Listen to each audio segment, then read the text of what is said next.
Hello mga ka-fantastic! Narito po tayo muli ngayon sa paggawa ng tulips flower na nakabuka na. Ito, kumuha po tayo ng plastic bag na kulay white at gupitin po natin ang bawat dulo.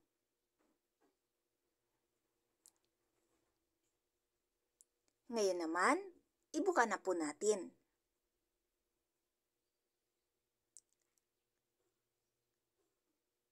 Dahil ito po ay medyo makapal, itutupi lang po natin ito. At paplansyahin.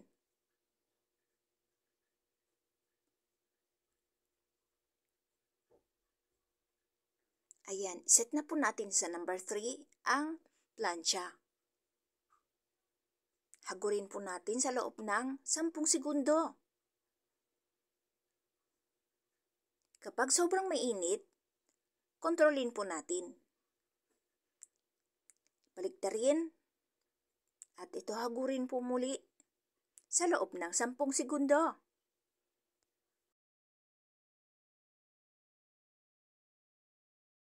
Kapag napansin niyo po na medyo magaspang pa, pwede po natin ulitin sa loob ng 4 na segundo.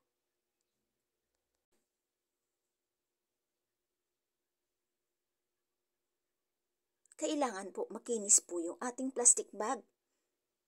Yun po yung pinakamainam na gawin. Ayan, pwede na pong gupitin.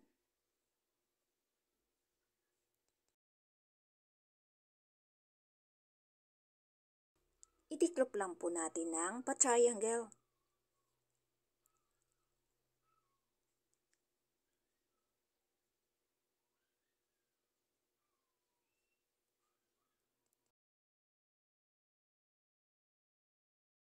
Sundan nyo lamang po kung paano po itupi.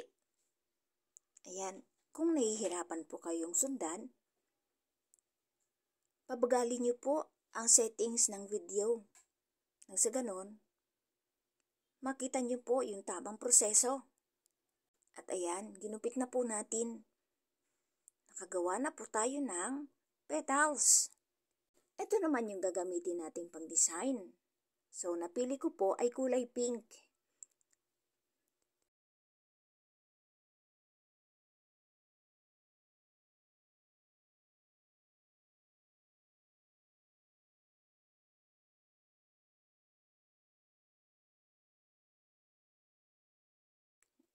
Kupitin lang po natin ang katulad kanina.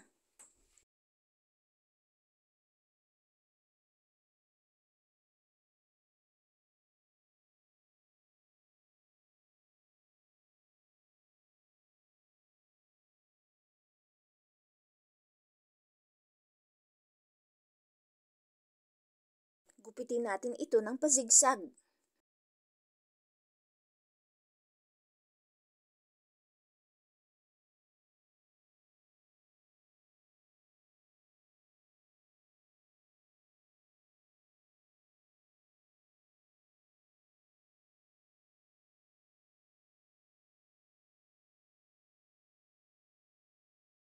Paplansyahin po natin ito para magdikit po.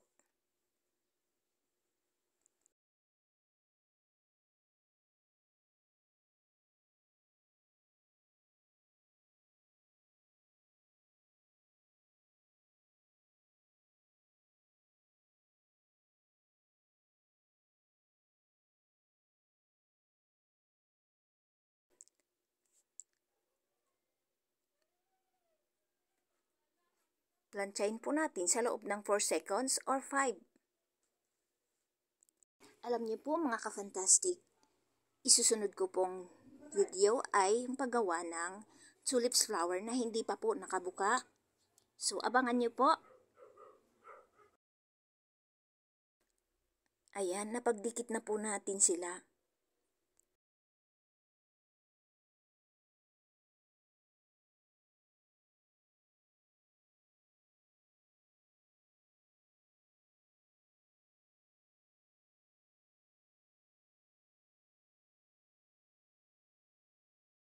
Kumuha po tayo ng 24 cm long na makapal na alambre at 7 cm long na manipis na alambre, 3 piraso.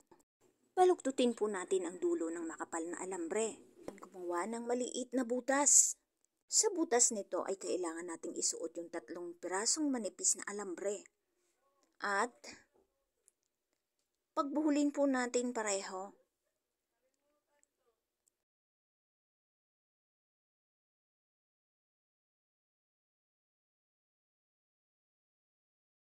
Higpitan po natin para hindi basta-basta matatanggal at maging matibay.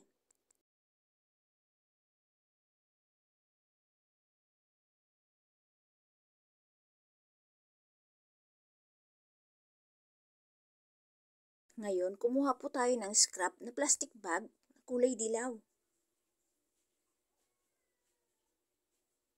Bibilugin po natin dahil gagawa po tayo ng tulip's ovary.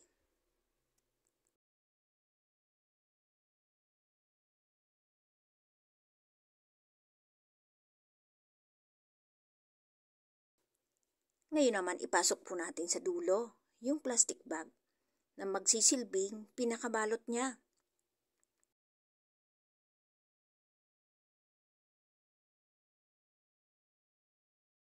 Kumuha po tayo ng sinulid at itali po natin para hindi po basta-basta matanggal.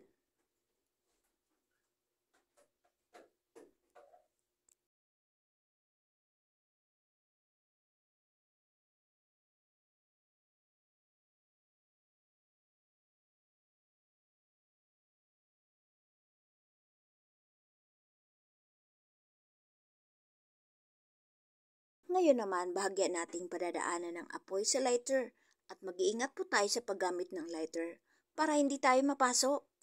Ginagawa po natin ito para kumapit at hindi basta-basta matanggal.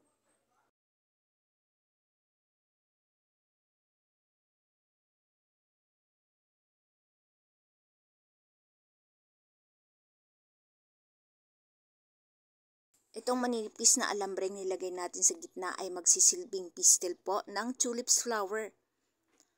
At kailangan natin itong maninipis na plastic bag na kulay white.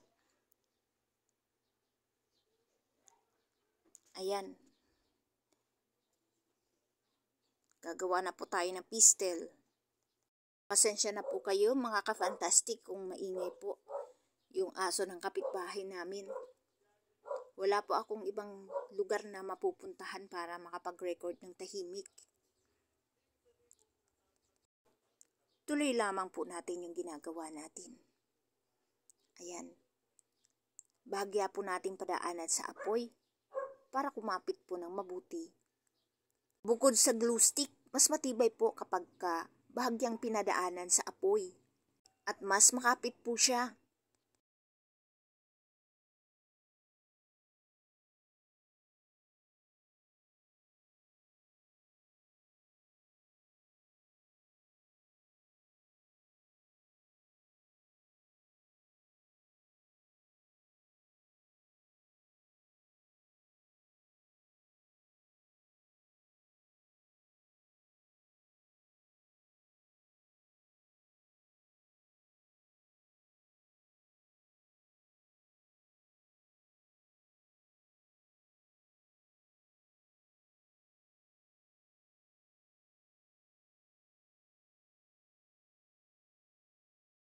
Ayan, nagawa na po natin yung dalawa. So ngayon, pangatlo na po yung ating gagawin. Mabubuo na po yung ating pistil. Alam niyo po bang pinag-isipan ko po kung paano po gawin ang pistil? Since na plastic bag at alambre ang ating mga gamit, naisip ko na ito ang gawin.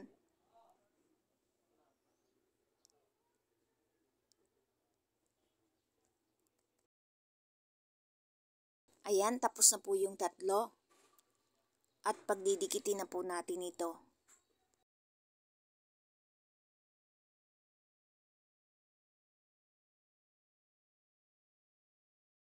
Ayan, bahagya po natin painitan ng apoy sa lighter.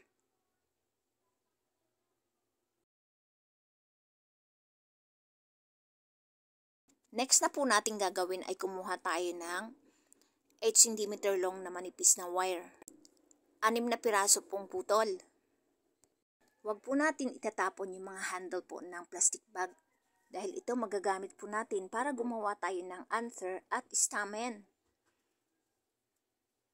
At kung naaalala nyo po mga ka-fantastic nung gumawa tayo ng milleflores,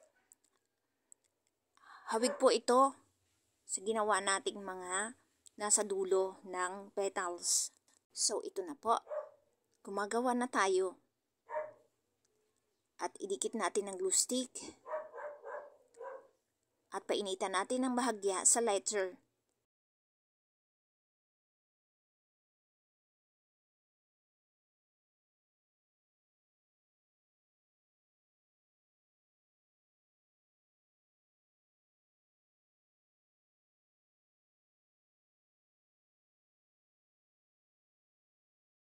Ayan, nagawa na po natin yung 6 na pirasong anther.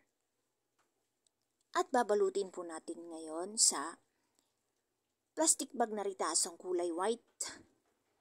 Hindi lamang po ito magiging design niya, kundi magsisilbing balot po ng alambre nang sa ganun po hindi kalawangin at lalong tumibay.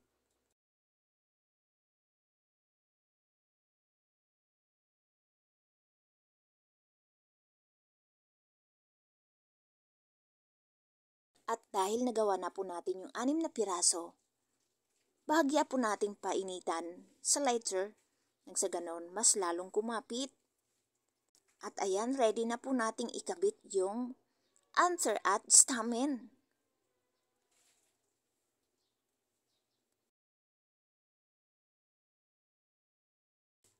Idikit na po natin ng glue stick at ilagay natin isa-isa yung ating stamen at anther.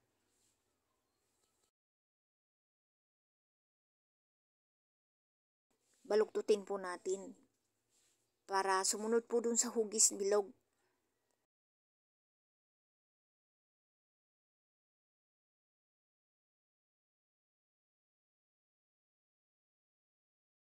Ituloy lang po natin hanggang sa matapos.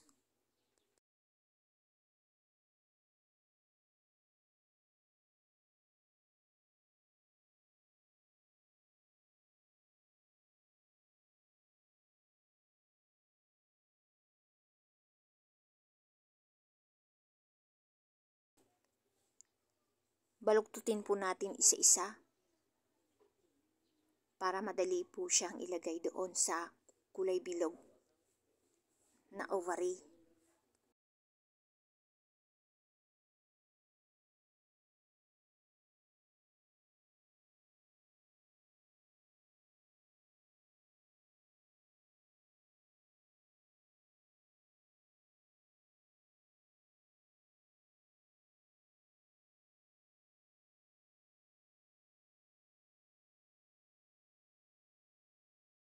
Nailagay na po natin yung 3 at ngayon naman yung pang-4. Tuloy-tuloy lang po natin hanggang dun sa 6.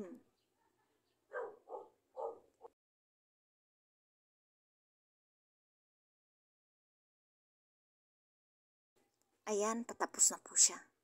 Tanggalin lang po natin yung mga kalat-kalat na glue stick at ayusin natin yung anther niya na pantay-pantay.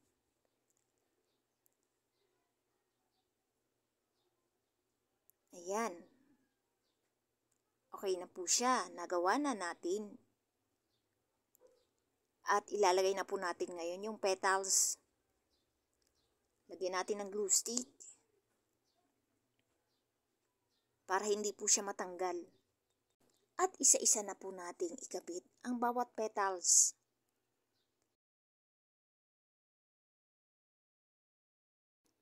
Ayan, nilalagyan na po natin ng glue stick para mailagay natin ng mabuti yung mga petals. Ayusin po natin.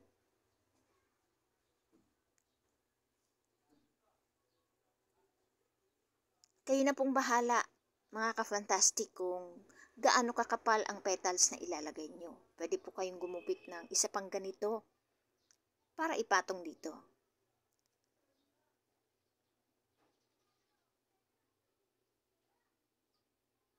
Basta sundin nyo lamang po yung tamang proseso.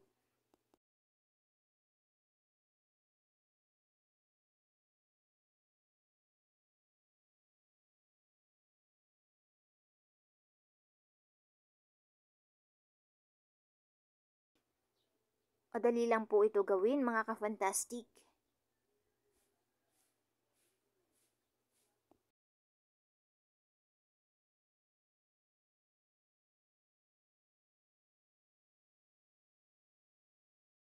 Next video ko po ay gagawa po tayo ng tulips na hindi pa po nakabuka. Sana abangan nyo po, mga ka-fantastic.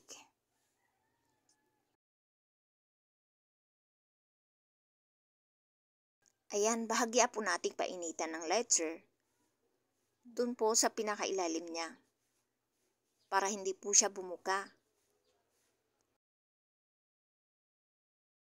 Next na po natin gagawin ay kukuha tayo ng retasong plastic bag na kulay green at ibabalot po natin dun sa alambre. Ito po ang pinakamagandang paraan para hindi po kalawangin ang ating alambre. Nang sa ganun po ay tumibay siya.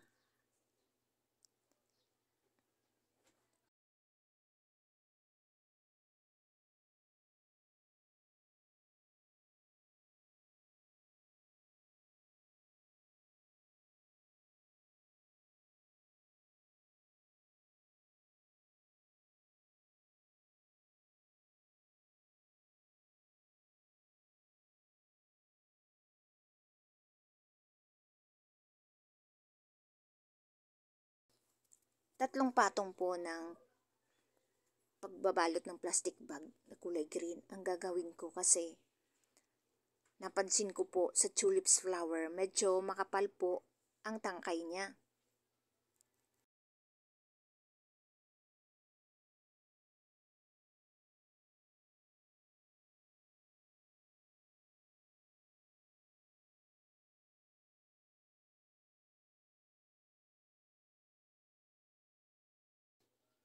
Ayan, painitan po natin bahagya ng lighter ulit para mas kumapit po.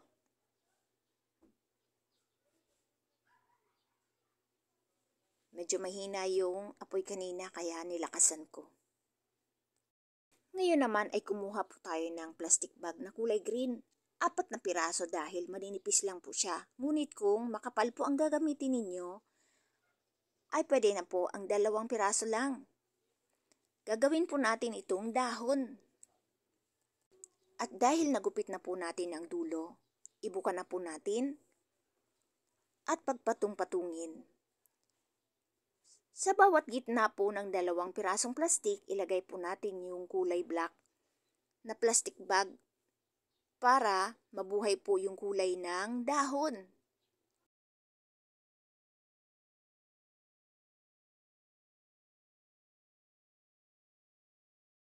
At ayan, kumuha po tayo ng papel, yung ating lumang kalendaryo. Isapin po natin para hindi po siya masunog kapag plinansya. At magsisilbing gabay na rin po para lalong maging flat at maging makinis po yung ating plastic bag. Na-set up na po natin sa heat number 3 yung plancha. At ngayon sa loob ng 10 segundo, hagurin po natin ang plancha. Baliktarin natin at hagurin muli sa loob ng 10 segundo.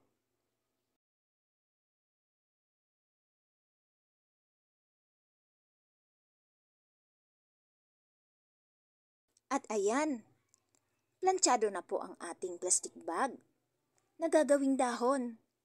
Ready na pong gupitin. Ngayon, gumupit po tayo ng 18 cm long at may lapad na 5 cm. Ito na po yung ating gagawing dahon.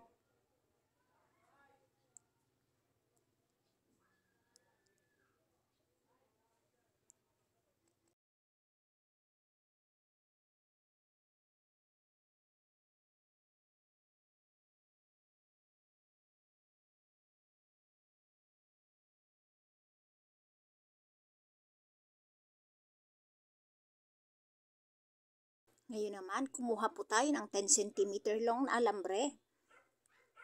Ito po ang magsisilbing tangkay ng dahon.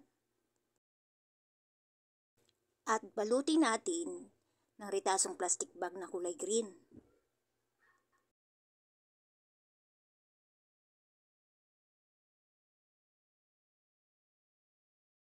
Idikit po natin at bahagyang padaanan ng apoy ng lighter para mas kumapit.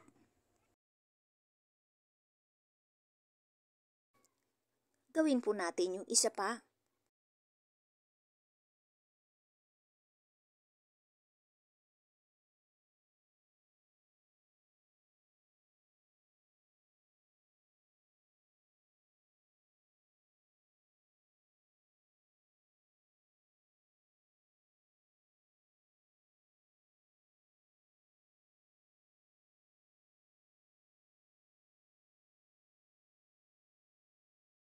Ngayon naman, ikabit na po natin isa-isa yung tangkay.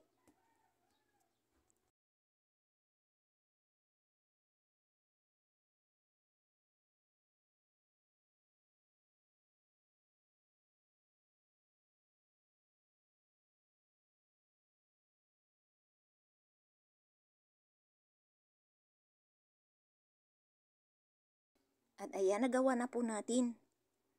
Ikabit na po natin sa ating tulips flower yung dahon. Ayan, malapit na pong matapos mga ka-fantastic. Ikabit na po natin yung isa pa. At balutin po natin ang kulay green na plastic bag.